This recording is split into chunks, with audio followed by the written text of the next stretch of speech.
Hey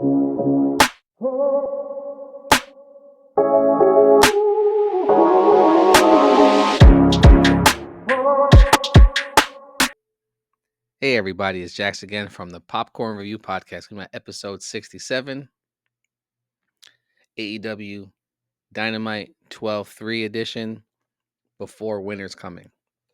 I might not get into all the details of what happened this day or last night, but I'll try to do my best. You had Samoa Joe versus face-to-face with Eddie Kingston. As much as I want Eddie to win, don't see Eddie pulling this off. See Samoa Joe retaining. Joe said some fucked up shit. You can never pull off the big one. And honestly, except for the Ring of Honor World title, he hasn't pulled off the big one. Anytime he's wrestled for the AEW World title, he hasn't pulled it off. He hasn't done it. So as much as I want Eddie Kingston to win and come back and do his thing, Eddie, this is not your time. Hopefully it's down the road. But Eddie, you're going to take some licks. Joe's probably going to beat your ass, choke you out. Still want you to do well, but I just don't see it happening this time around. But you did put Joe on notice, telling him if you don't bring the Samoa Joe from Ring of Honor when you were the world champion, you ain't gonna beat me. If you don't bring that sick and sadistic person that you were when you wrestled my mentor Homicide, you are not gonna beat me. So he put him on notice. If you don't bring yourself 100%, I'm gonna whoop your ass. Hopefully that's the case, but I personally don't see it coming. But they'll be wrestling at Winter's Coming, guys. So who do y'all got? Let me know in the comments. Pac versus Okada for the Continental Classic. Good match. This is probably one of the better matches I've seen from Okada. Pac is always strong, always looking good, fucking jacked in the ring.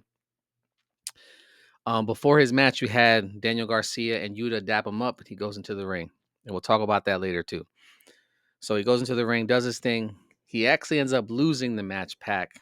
But you did have Okada come out with his international title, still showing that he's worthy and he still got gold, But you did have after that, Pac Okada's kind of like laughing it off, leaving with Don Callis, and then you see Pac in the ring pissed, right? So we'll see what happens to that. They're going to have some issues in the future. You did have Ricochet tell him he's going to give out some charity with the AEW National Championship. He's going to go to the Indies. He's going to go everywhere, wrestle everybody, but it's going to be charity work, and he loves doing charity because it's easy money for him. So we'll see, guys. Can't wait to see Ricochet continue his heel run. This version of Ricochet has been the best we've seen ever. He's always been good in the ring, can sell his ass off, athletic as hell. But this version of Ricochet talking on the mic, being a heel, best version. I know y'all gonna have some people gonna talk shit, but this is the best version of Ricochet I've seen.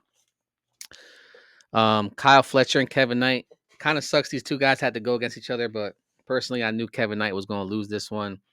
But they've been showing Kevin Knight so much lately that I'm really surprised that if at some point he doesn't win some title, whether it's the Ring of Honor Pure Championship, Ring of Honor World Television Champion, TNT International, something, unified something. Kevin Knight's going to be a singles title holder very soon. I would say within 3 years.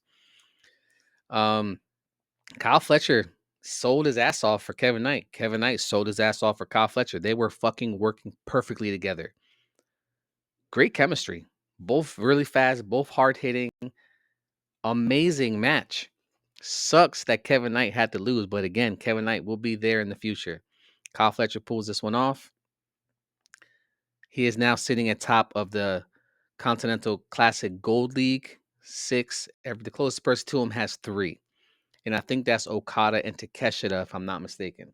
So we do have Kyle Fletcher being on top of everybody in that Continental Classic League. After the match, Don comes into the ring, gets booed, of course.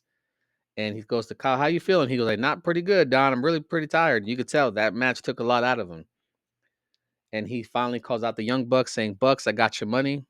One thing I could forgive. He goes, I could forgive stuff, backstabbing me, stealing from me. He goes, I could forgive even killing somebody because I have done that before. And he goes, but what I can't accept is someone aligning themselves with Kenny Omega. So get your asses out here and take your money from me. The Bucks come out. They want their money. But they get beat down by the whole Don Callis family. They started doing okay. but then they got beat down. The Don Callis family is like 17 deep, and that's not including Don Callis if you don't count him. Jurassic Express comes in, tries to save the day. You did have a pretty good exchange with Jack Perry and Okada, so kind of upset. Jack Perry's not in the Continental Classic, but I also get it because they're trying to get those guys back to the tag team form. But we're gonna see something with Okada and Jack Perry in the future. Um, Jurassic Express gets beat down. Battle cry music hits. Kenny Omega comes out with a chair, saves the day. So we are going to see the Bucks and Kenny Omega versus some type of trio from the Don Callis family. He's got, he could pick anybody. Brian Cage, Lance Archer, Pierogi Vice, Ichicero. You know what I'm saying? Like, there's so many motherfuckers on the Kyle Fletcher. Like, damn, Okada, Takeshita. This dude got so many pairings of trios that he can put against them. Can't wait to see it. Who do y'all think will be going against the Bucks and Kenny Omega? Or should I say the Elite? You did have a match there with Timeless Tony Storm and Mina versus Megan Bayne and Marina Shafir. Now, I personally thought at the beginning of this it was going to be Ty Conti and Anna Jay. They got eliminated, which kind of sucks. They were the longest tag team pairing of women. I feel like they should have won it, but I digress. They got eliminated. Then I thought if it wasn't them, it was going to be Penelope Ford and Megan Bayne. Penelope Ford got injured or forced to be vacated, so Marina Shafir got in. They lost this fucking match after Luther helped them out with a hidden shoe after the finger. So now you're going to have Willow Nightingale, Harley Cameron versus Mina and Timeless Tony Storm. Now, is Tony turning heel again because she got her shoe? She's always like, wait for the shoe or look out for the shoe. And she would throw it at people. Is she turning heel? Are we going to see the heelish version of Tony Storm again? Or is Harley Cameron going to cost Willow the titles? Now, I know that came out of left field. When Harley Cameron first tried to get into this tournament, just asking everybody. Mercedes Moné, Megan Bayne, Willow, Chris Statlander, Tony Storm. She was asking everybody. But that sucks. But she finally, teamed up with Willow. But they had a video package that Harley's like, yeah, my second match here, you kind of beat the shit out of me. You beat my ass, but now I'm here. I'm with your partner. So was that a foreshadowing of a heel turn for Harley? A lot of people like Harley, but that could also be a story for Willow and Harley down the road. She cost them the titles. Now they have a storyline later on. You cost me the titles. I want revenge. Winter's coming. Or not winter's coming. World's End. Let's get it going. Now, that could be way off with Harley Cameron there. But Tony Storm was a heel with the shoe. So is one of these people turning? What do you guys think? Let me know in the comment. I know there's a little off there, off brand or out of nowhere, especially with Harley Cameron, but I really feel like Harley might turn. Now, it's possible or I could be way off, but you guys let me know in the comments. You did have the Dark Order have a match out of for years. I haven't seen them on AEW, felt like. And versus the Ops. If they won, they get a trios championship match against the Ops. Now, before the match started, they saw Hangman. They kind of asked him, like Grayson's like, yo, don't mess this up for us. I know you're a hothead. Let us get this opportunity, and then you could do what you want after. He was like, bet. I won't interfere. But once the match over, their asses is mine. He's covered in like chains, hitting the floor, dragging one's wrapped around his arm. And it kind of sucks personally. The Dark Order came out, the Ops came out, attacked the Dark Order right away. They never let up. It was a quick fucking match. I think it was like 5 to 7 minutes, if that. And they just beat down the Dark Order, which kind of sucks because everybody liked the Dark Order with Brody Lee, or even with the Hangman version when they were more like upbeat and funny. But it kind of sucks that they're kind of nothing right now, which kind of sucks. I don't watch Ring of Honor, so if they're doing their thing over there, somebody let me know. But I personally don't watch Ring of Honor.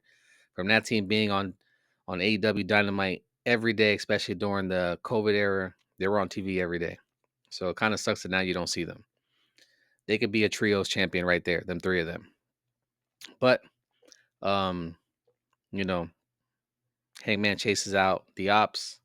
Hook was Gone right after the match was disappeared. Don't even know if he jumped the barricade, went backstage. No idea what happened to Hook. Hangman says later on, Shibata, Hobbs, I want you guys at Winners coming, and I'm not coming alone. The crowd starts saying a Swerve right away. So it's probably going to be Swerve and Hangman. We'll see. Don't really know. Whoever he picks as a partner going to be probably pretty good. So we'll see. It'd be kind of cool, these two teaming up, but we'll see what happens, guys. Y'all let me know what y'all think in the comments. Now, this match here, it was the final, or the main event, I should say, with the Death Riders Moxley and Death Riders Claudio. Now, remember when I mentioned Pac was dabbed up by Yuta and Garcia before he came out? Marina Shafir comes out with Moxley in his corner. When Claudio comes out, he comes out at a different set of stairs, and he comes out being dabbed up by Yuta, Garcia, and Pac. The rest of the Death Riders were with Claudio. They gave Claudio all their respect. So, are they turning on Moxley? He's been losing a lot. They're turning on Moxley? What's happening there? Is the head of the snake being cut down? Or did they lose all respect for Moxley since he's been losing so much lately? Like, what's going to happen there, you know?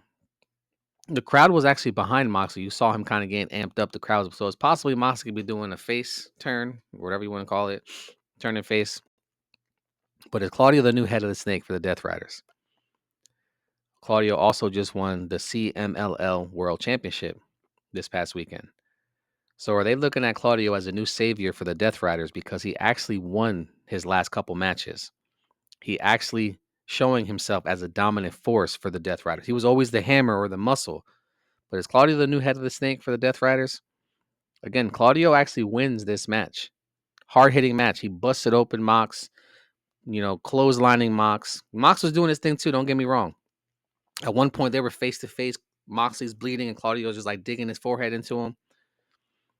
Claudio put it on Mox. Like, he beat the shit out of Mox. It was a good match.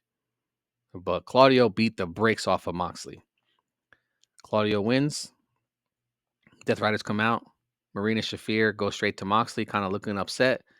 Moxley just shaking his head. The rest of the Death Riders, Pac, Yuta, and Garcia, all dab up Claudio, congratulate him first before they go to talk to Moxley. Is Claudio the new head of the snake? What do you guys think? Did Moxley lose their respect to the Death Riders because he's been losing so much? He's been tapping out so much to everybody. What do you guys think?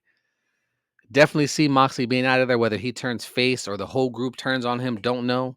But right now, Claudio looks like he's in charge. He's a silent general. But what do you guys think, guys? Let me know in the comments. Thanks for watching. Have